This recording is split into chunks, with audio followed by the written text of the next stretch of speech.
Waktu penggalian pondasi terjadi huru-hara yang begitu besar. Kenapa? Karena garis lurus pondasi yang mau digali itu terhalang oleh pohon nangka yang begitu besar. Yang konon katanya itu orang tiga kalau merangkul ndak nyampe karena begitu besar.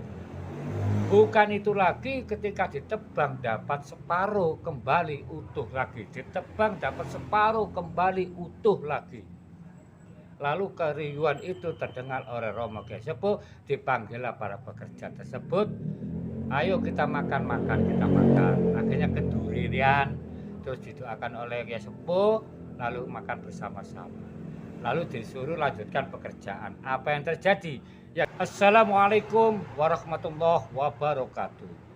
Jumpa lagi dulur bersama Gus Gendeng Hidayat Tunggal. Di video kali ini saya ingin mengisahkan tentang seorang wali Majedub, waliullah, yaitu Kyai Sepuh berasal dari Pasuruan. Tentu bagi orang Pasuruan sudah tidak asing lagi, tetapi untuk warga-warga lain yang di luar-luar sana tentu banyak tidak tahu bahwa di Indonesia ini banyak sekali wali-wali Majedub. Oke, di sini kalau saya ceritakan semua tentu tidak ada waktu ya, karena saya ini murni menggunakan HP biasa. Oke, dan saya men-settingnya pun penggabungannya pun memakai video guru. Jadi saya belum mempunyai alat yang canggih gitu loh. Jadi mohon maaf kalau video saya terkesan agak pendek gitu loh ya. Mungkin maksimal 10 menitan gitu. Tapi yang penting ada intinya. Nanti akan saya bertahap saya ceritakan tentang karoma-karoma wali sepuh dan baik alamatnya manapun. Oke. Ini saya kisahkan ketika pembangunan Masjid Al-Ghafuriyah di Desa Gentong, tepatnya Jalan Timur-Timur, Kota Madya Pasuruan. Alamatnya bagi Anda yang ingin berziarah ke sana dari Surabaya, itu Anda berhenti di perempatan Gading atau markas Zon Sipur 10 Amfibi. Di perempatan itu ya, perempatan Gading. Setelah Keraton Pasuruan itu kalau ke timur nanti ada perempatan Gading. Anda belok kanan atau ke selatan kurang lebih 1 kilometer. Di situ ada Desa Gentong, banyak mebel-mebel di sana. Tanya aja mana makam Kyai Sepuh, gitu aja. Semua sudah tahu. Tapi kalau dari Malang atau dari timur itu bisa lewat Bukir. Pokoknya Anda di Pasuruan, Anda tanya aja Desa Gentong mana, terus Anda tanya alamat Kyai Sepuh gitu aja, atau Pondok Pesantren Al-Ghafuriyah, tahu semuanya. Oke, ceritanya begini dulu. Dalam pembangunan masjid tentu tak lepas dari yang namanya pondasi, ya itu penting semuanya. Kita iman itu juga pondasi, kita mungkin sesuatu juga pondasi, kita ingin meraih sesuatu juga pondasi. Nah, pondasi ketika penggalian pondasi itu terjadi yang namanya huru-hara. Bukan hara-huru tapi huru-hara. Rame banget gemuruh. Kenapa? Karena di situ ada pohon nangka yang begitu besar, yang konon katanya ini cerita ini asli, saya diceritain oleh almarhum abah saya. Abah saya asli Gentong. Dan alhamdulillah abah saya juga Zuriyah Al-Ghafuriyah alias cicit daripada Romo Kyai Sepuh. Begini ceritanya. Pohon nangka itu begitu besarnya, kata cerita bahasa itu, kalau orang tiga ngerangkul atau rangkul orang tiga nggak nyampe gitu loh, begitu besarnya. Sehingga para pekerja penggalian pondasi masjid kesulitan. Nah, di saat gemuruhnya itu terdengarlah oleh Romo Kyai Sepuh yang kebetulan rumahnya tak jauh dari lokasi pohon nangka tersebut. Ada apa? Menopo? Nih Kiai, wonten wit nangka gedhi. Ini ada pohon nangka Kiai yang sangat besar. Oh ya wis lek ngono, mrene kabeh ayo mangan-mangan iki kendurenan sik ae. Kendurenan. Ya namanya pekerja ya bertelapak diajak makan ya seneng lah. Ya saya pun juga ketawa dan bahagia kalau diajak makan, oke. Nah, akhirnya berkumpullah para pekerja, kerocokan, kerja bakti lah katanya.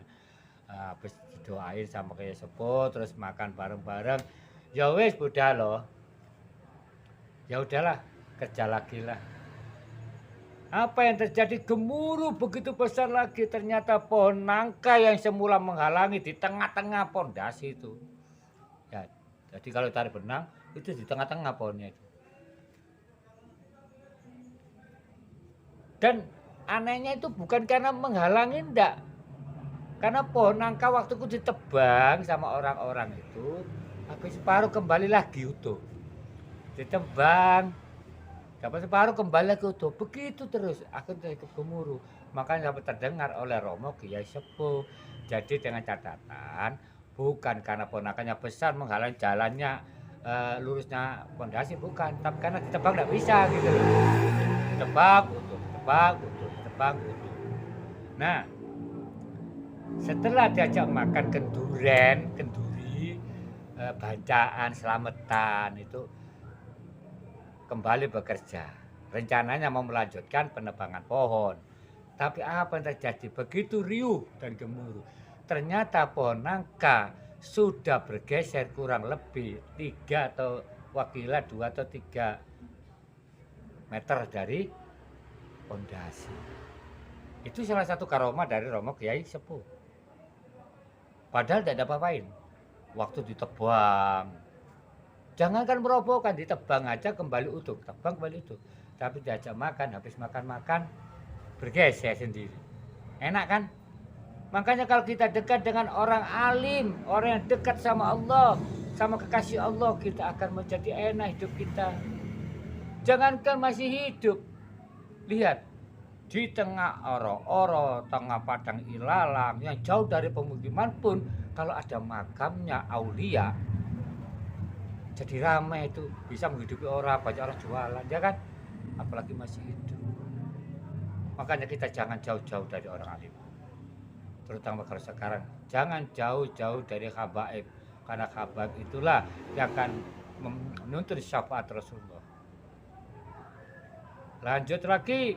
Tentu setelah pondasi selesai, nah waktu pembangunan masjid itu atap, nah pemasangan atap nih ya, pemasangan atap itu kayunya kurang panjang, kata ya Sepuh ada apa? Ono apa rek kok rame ae. Ini ya kayunya kurang dawa, kayunya kurang panjang, udah pasang aja. Karena santrinya dan para pekerja itu nurut tanpa banyak tanya, tanpa banyak membantah, langsung dikerjakan. Ya kurang panjang, memang kurang panjang, dasar awalnya kurang panjang itu. Tapi katanya Sepuh pasang lagi, ya dipasang lagi. Ya kurang panjang, udah kurang panjang. Ya wis pasangan saya terakhir itu pasang, ternyata kayunya lebih panjang. Itu karena apa? Karena ketawaduan kita, ketawaduan orang dulu dengan ulama. Sehingga keberkahan itu ada. Kalau sekarang anak-anak ngaji itu kan banyak bertanya, banyak membantah. Coba kisah Nabiullah Musa alaihissalam ketika berguru pada Khidir. Kenapa gagal? Karena 3 kali bertanya, sering bertanya.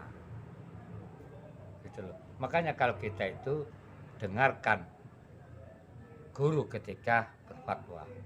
Tapi jangan ngawur, carilah guru yang sanadnya jelas, riwayatnya sahih. Oke? Gurunya dulu sekolah ketika kalau belajarnya di mana, kata kiai-kiai mana, sanadnya itu jelas sahih apa enggak. Jangan asal guru. Jangan sampai kita berguru pada seorang ulama, seorang ustadz yang notabene belajarnya pada rujukannya ke Syekhul Google radhiyallahu anhu. Waduh soro udah. Ya. Jadi kita itu harus benar-benar bisa mencari guru yang benar-benar guru. Terus setelah terpasang itu sudah dua karomah beliau. Nah ketika pemasangan atap, pemasangan talang, uji coba kan belum masuk hujan.